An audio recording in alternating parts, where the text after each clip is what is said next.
Hey guys, it's JP, and in this video we are going to go over one of the most overlooked muscles in running, which is the groin muscles.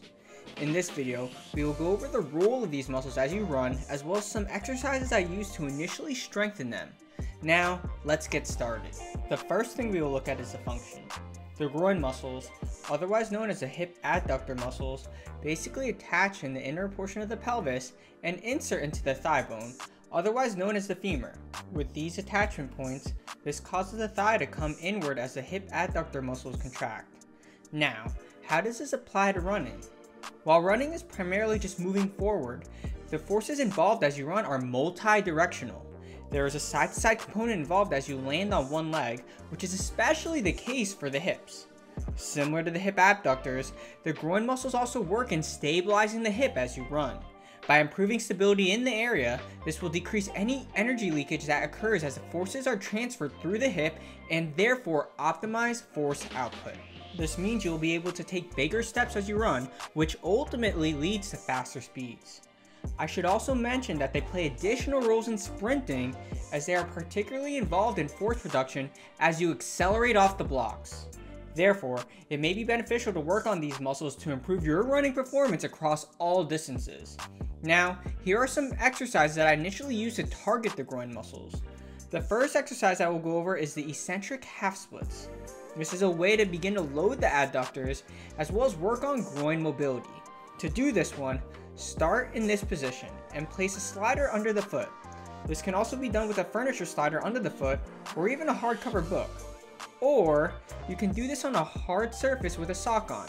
Just remember that you may need some padding for the knee to prevent some discomfort. Anyway, once you are in position, you are going to let yourself slowly lower. Then, you can pull your knee in and get back into starting position. And you can repeat. For reps and sets, it can differ depending on your goals and purpose of utilizing this exercise, but I typically start with 2 sets of 10 reps on each side. The next exercise I will go over is the adductor half plank. This is a variation to challenge the groin muscles and prepare for the adductor plank. This is basically like the modified side plank that we covered, but with a bit of a twist. This time, you would need an elevated surface. The ideal height would be one where it aligns with the body. Anyway, to do this, you will basically position the knee on top of the surface. Then, make sure your elbow is stacked under your shoulder. This limits the amount of stress going through the shoulder.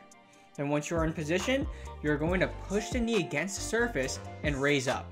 Now you may need some padding under the knee if this is uncomfortable. Then, you will maintain alignment. Make sure you don't roll forward or backward. This will make sure you are loading the area properly, as well as engaging the obliques. Now I typically have people hold this initially for 10 to 15 seconds, then work up to 30-second holds for 3 to 4 repetitions.